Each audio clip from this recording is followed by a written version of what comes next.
Well, first, as a community member, before I get to Wise Women Writing, I do want to express my thanks for Wise, as someone who lives here and has lived here for 25 years, and who has two young adult daughters, and who sees through so many facets and pockets of this community what an impact Wise has. I hope you guys have some concept of what a difference you've made in this region and for families and women and men. So thank you. And I love Wise Women Writing. I think it is just so special. I'm in a lot of writing groups and I facilitate a lot of writing groups, but there is something so unique and special about this one. So I want to thank you for giving me this opportunity. It's a privilege. It really is. And I have to give a shout out to Pam, because for any program, but specifically for any writing program to succeed, I think one of the most important things is that the people feel welcome, because it can be extremely intimidating. Just the word writing, and I'm a writer, it sends shivers, down our spine sometimes. And so it starts, of course, with the logistics that are no small task, that Pam makes sure that everyone's communicated with and connected and is updated, and the correspondence that makes people feel so welcoming. But as Pam mentioned, she also is a full participant. That's rare very often, to have someone sit there and give as freely of herself as she's expecting for the other participants to do. And so in the writing and the sharing and the thoughtful responses, it makes a very big difference in allowing people to feel they're not being judged, in erasing any hierarchies that people might feel in a group, and also to understanding that we are all in the same place in terms of vulnerability and openness. So Pam, I cannot thank you enough. And of course, she has my back with the advocacy, the most important role that she has there perhaps, but in so many other ways, you're making this group happen. So I thought I'd just talk for 5 or 10 minutes a little bit about how the group functions. So it's called Wise Women Writing. So the writing that we do in Wise Women Writing is expressive writing. And so that pretty much means what it says, is that you are just to express yourself. So what I do is I throw out a writing prompt or a writing exercise. And I bet a lot of you have probably participated in groups or written from a writing prompt or writing exercise. And in every case, to add a little bit of a pressure cooker to an already pressure cooker sort of environment, the response is timed to maybe about 9 or 10 minutes that people can write to this prompt. And then they begin to move their pen on the page. A few people use a computer or laptop, which is fine, but most people have a journal or notebook, thanks to Pam giving us these great word folders. So they begin to express themselves for the next 8 or 9 minutes on the page. Or as Natalie Goldberg, who is a famous writing teacher and author, said in a book called Writing Down the Bones, your goal with expressive writing is to hitch your unconscious to your writing arm. And it's a beautiful metaphor for what we're to do. The way I often phrase it is we need to get out of our own way. One of the biggest hardships in writing is that we overthink and we censor and we second guess ourselves. And so a writing prompt, and particularly the timed component that doesn't give you any time to censor or second guess yourself, both of those engender a little bit more flow, as we often heard in the creative process. So I'll throw out a writing prompt, and I'll give you a couple examples of sample prompts we've used over the past years. So it's none of your business. Call it women's intuition. I thought I saw a ghost. Never again. I needed to change. When we first met, or how could you forget? So you can see there's a little bit of an invitation in those types of prompts, but who knows where people are going to go. And as Pam indicated, the writing just can take the participants in tremendously diverse reactions. So to begin writing, the key is to kind of move your hand, because it is true that mind-body or body-mind connection, when a hand is in motion, things actually start moving. And often people might start responding to the prompt by saying, well, this is a stupid prompt. And the key is to do it all on the page, of course. And I've had to endure that many times. But, it might start with a list. It might start by very often repeating the prompt, which is a great way to do it, because you just want that hand to start moving. So how could you forget? How could you forget? And then sure enough, something takes purchase and off they go. And it might be word association for the entire 9 minutes. It might be word salad, which has a value in and of itself. It could be a memory that they dive into right away that just percolated up immediately. It could be some story from the past. It could be funny. It could be tragic. Who knows? The thing about expressive writing that should be comforting is there is no form to it. It's not to take the form of a short story or a poem. That's not the intention. If it does, well, that's a good byproduct, but it's not to do that. So it's to be any form that this expression takes. So there's no expectation of fancy prose or poetry or even structure. You're simply invited to express yourself. I say both at the beginning of the prompt and at the end that there is no wrong way to respond to a prompt. And this is absolutely the truth. I guess the only wrong way is if you don't have the faith to move your pen. But of course, nobody believes me, you know, and it sounds easy, expressive writing, right? We're just expressing ourselves. Whatever is up here, we're just letting flow through our unconscious to our writing arm. So it sounds easy, but of course it's not. And I think Pam touched on this a little bit, because one of the reasons this isn't easy, even when we are simply invited to express ourselves, is because I think that so many people, so many women in particular, perhaps we doubt our own voice. We discount our own stories. We make assumptions. And this isn't just in the WISE writing circle. This is in pretty much every writing group I've ever been. We doubt that anyone will care what we have to say. Who cares about my little story, my little circumstance, my experience? And we worry, and this is a big one, that we will be judged. So you can't blame folks for doubting their voice or having some hesitancy. And then on top of that, writing is sometimes difficult. And then on top of that, people walk into that lovely inviting room and sit in a circle of chairs, but they probably had a busy day or a hard day or just put their kid in childcare or managed child care arrangements. And they sit down and say, here's a prompt, write for 9 minutes. So, you know, you're sort of like pinned to your seat. So there's so many circumstances that could get in the way, between doubting our own voice, to not connecting, we think, to the prompt, to just trying to settle our heads. And yet the pens start moving. And what I think happens are miracles over and over, person by person by person. And afterwards, I invite everybody to read and share what they just wrote. And of course, the writer is the person who has the least awareness of what landed on that page, because fortunately they got out of their own way. And so they can't, you know, they can't really tell what they came up with.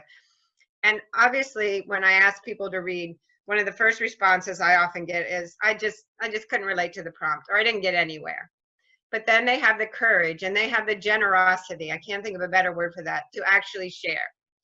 And sharing in my writing or expressive writing groups is really important. And I have a story about Abby. I don't know if you remember this, Abby, but when I first met with Abby to propose this, or she invited me to come in and talk about this. And so I said, one of the important components of my expressive writing circles is that the women will be invited to share. And Abby, understandably, was extremely protective.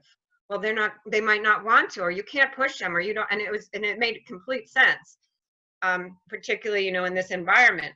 And so, of course, I agreed to be careful about it. But when I did invite people to share, and Abby participated in those groups, you saw the willingness and the power when they did it.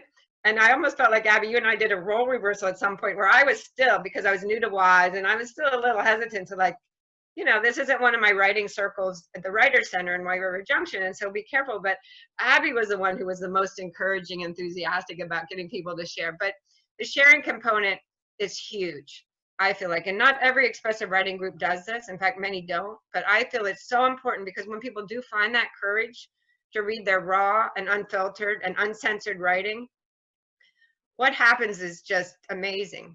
Because two things: a lot of times, because of the doubts we have in our voice, or the worry about or whatever manifesting on the page will result in someone judging us, often the very worst place to keep our writing, or those, quote, shameful thoughts, is between our ears. And so when we are given the invitation and have the gumption to share it, and we find out that not only we're not being judged, but we're being validated, we're being heard, we're being appreciated, it's life-changing. And it's life-changing to witness it. I, unlike Pam, do not write in this group. I do not share. I'm, you know, the least brave person in this group. But even to bear witness to this, it's amazing what happens when people share. And on top of that, the third facet of the group is that people offer responses. I don't want to use the word feedback because none of this is constructive criticism. This is all about what you heard, what you related to, what you appreciated. And it's so gratifying. And sometimes I sit back and bear witness to the way people respond and talk to each other and communicate to each other. So far afield from what we're hearing in the news and the anger out there, the loving responses, it's just amazing. And so that third component, the responding to each other's work, is, I feel, a critical aspect of our circle. And when I think about how gratifying it is to share in that circle and to hear that feedback and the validation and appreciation, that got so amplified those years that you guys orchestrated Unedited Voices, where not only was that sharing done in our circle, but when it went onto that public stage. And Pam's heard this, I'm sure you guys, I hope you've heard the feedback. People said it changed their lives to be able to hear and express and get up there and share their stories. So, so we see a mini example of that week after week after week. Expressive writing is often labeled writing for healing.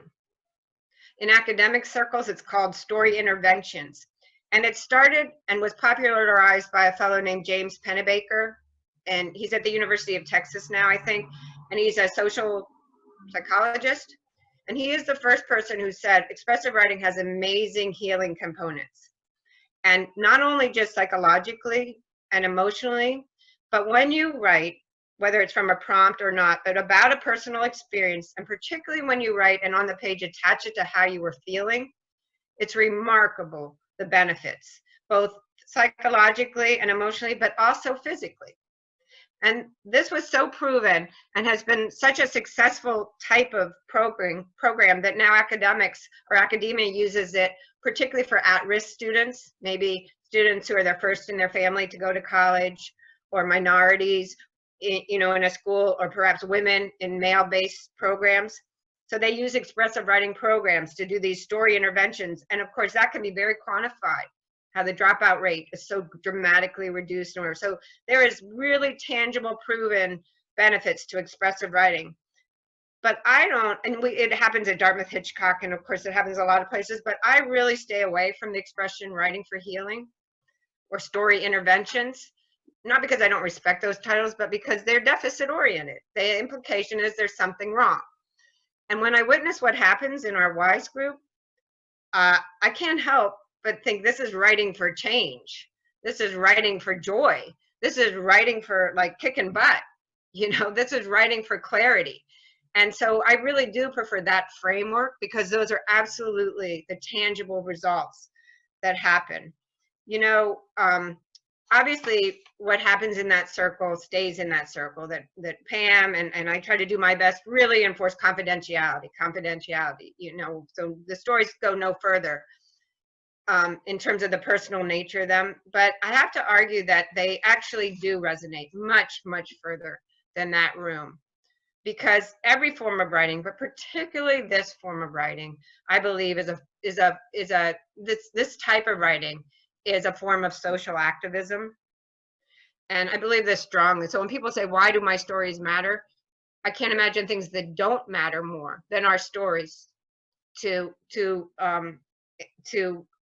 connect us and to restore our humanity, frankly. And so when I say that writing is social activism, I think three things happen that I witness every single week, which is one, when people write and share their stories, as I mentioned, it validates our experiences. Nobody falls out of their chair. Nobody says, how could you have said that or done that? So it validates our experience, and much more likely somebody will say, that happened to me too. Never in the stories are the particulars identical, but the universal takeaway from that experience is felt and ripples through that room. So validation, and of course validation is a form of social activism, is you know, there every single week. It also, if somebody's story doesn't validate our own experience, it broadens our horizon, where suddenly we have a perspective that we know we didn't have before. So that's another form of social activism. And I think most notably it engenders empathy. And you would think if only the world would all be one big expressive writing circle, maybe we could do that. We could feel validated, we could be heard, we could broaden our horizon, and we could somehow tap into our empathy. because that's exactly what stories do. And finally and ultimately, and it's so notable as a result of the WISE writing program, I think it makes us stronger. It's funny how writing from a prompt I make up out of the blue, there's some more thought that goes into it than that, but pretty much a prompt that comes to these people out of the blue, and they have to write for 9 minutes, such a simple thing. And yet somehow it really does engender strength. We have seen, and Pam alluded to this, people get real clarity to move forward in their lives. We've seen people who were stuck for years, get apartments, win lawsuits, protect their children, find jobs, grow, go to school. These are things that we have seen actually happen through the journey of expressive writing, because we got to bear witness to it over the years. So it really does have tangible, actionable results. I wrote one paragraph because in one of my books for writing, I actually wrote about a chapter called Heart to Heart, and it talks about the experience of expressive writing. And so in one paragraph, I'd like to share, I think it summarizes what I think the value is of expressive writing. And if expressive writing teaches us anything, it is that people are not immutable. We do not have to be stuck in our past or in our current situation. We do not have to be stuck in old patterns of thinking and feeling. When we make a practice of putting down on paper our truths without censorship or second guessing, we gain clarity about who we are in the moment and the genesis of how we arrived there. With this clarity comes the opportunity for awareness, acceptance, change, and growth. And so in closing, the last thing I would like to say is that obviously in wise women writing, very often difficult terrain is addressed or covered or broached or shared in the most authentic and powerful voices imaginable. With that said, though, it is astounding to me how often we laugh in this group.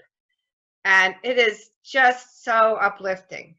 And so those two juxtaposed just speaks to me of the wonder of the people who sit in that circle and the magic that can happen when we are invited to actually express ourselves without judgment and without second guessing.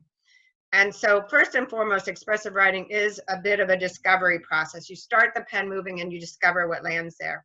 And so it's valid and it's meaningful to every single person. And it is not only meaningful, but can be a lot of fun. So I'd like to close by giving you all a prompt and a 9-minute challenge, and maybe after the meeting or sometime tonight or whatever, you set your timer for 9 minutes and you see what comes out when you hit your unconscious to your writing arm. So the writing prompt is, what's next?